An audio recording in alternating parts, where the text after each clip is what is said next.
If we could take a snapshot of all 4-year-olds in India at, say, 11 a.m. across the entire country, where would you find them? And what would they be doing? Are they at home with their parents and siblings? Are they in a government-run Anganwadi center or in a private preschool?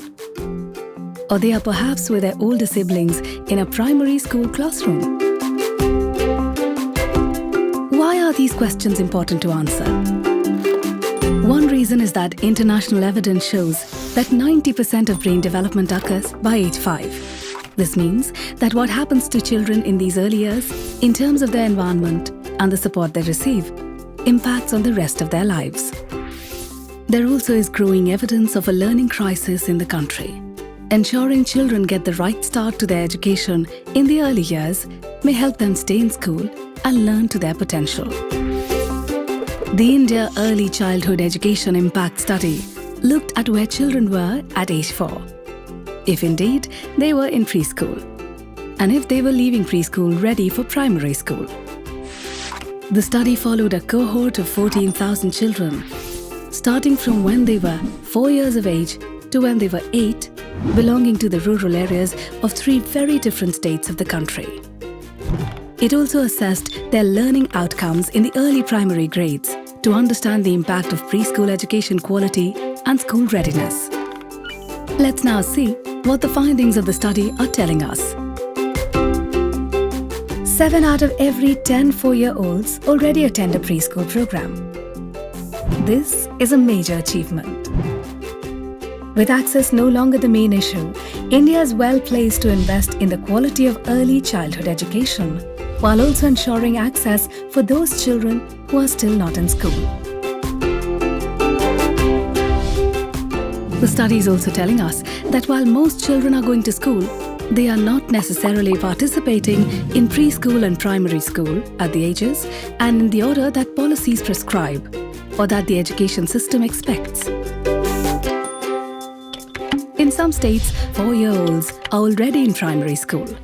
In others, significant proportions of 6 and 7-year-olds are still in preschool. The findings show that participation in good quality preschools makes a difference.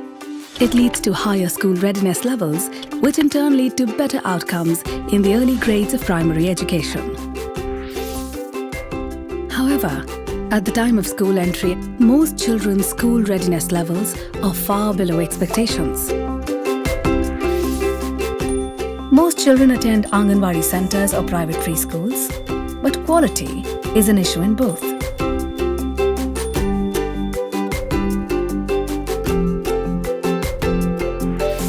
Preschool education that is being provided at present is not developmentally appropriate for children.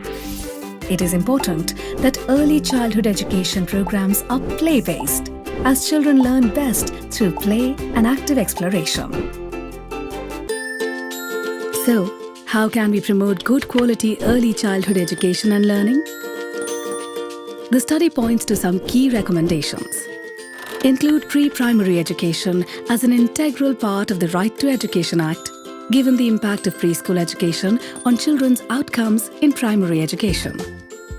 Ensure that children begin primary education only when they are developmentally ready.